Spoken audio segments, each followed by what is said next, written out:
নমস্কার বন্ধুরা, আজকে রান্না করব লাউ। তো লাউ কেটে ধুয়ে রেখেছি, এবারে বসাবো। লাউটা সেদ্ধ করে নিয়েছি, কড়াইতে তেল দিয়ে দিলাম। এবার লঙ্কা ও গোটা জিরে ফোড়ন দিচ্ছি, দিয়ে দিচ্ছি তেলের মধ্যে জিরে গুঁড়ো, লঙ্কা গুঁড়ো, হলুদ গুঁড়ো আর নুন দিয়ে একটা মশলা করেছি, ওটা একটু ভালো করে এবার কষিয়ে নেব।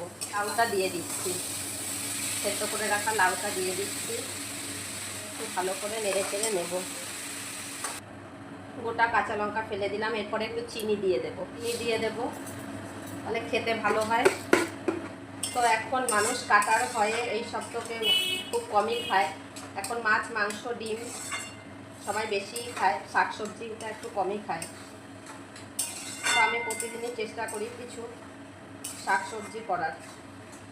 লাউটা অনেকটাই হয়ে গেছে, এবারে আমি ভেজে রাখা বড়িগুলো দিয়ে দিচ্ছি, দিয়ে আরেকটু নেড়ে চেড়ে নিয়ে ধনে পাতা কুচি করে রেখেছি সেটা আমি দিয়ে দেব, দিয়ে আরেকটু নেড়ে চেড়ে নিয়ে নাবিয়ে দেব, ভালো করে দিয়ে নাবিয়ে দেব। তো এবারে হয়ে গেছে, আমি গ্যাসটা বন্ধ করে দিচ্ছি। তো ভিডিওটি ভালো লাগলে লাইক, শেয়ার ও ফলো করে পাশে থাকবেন।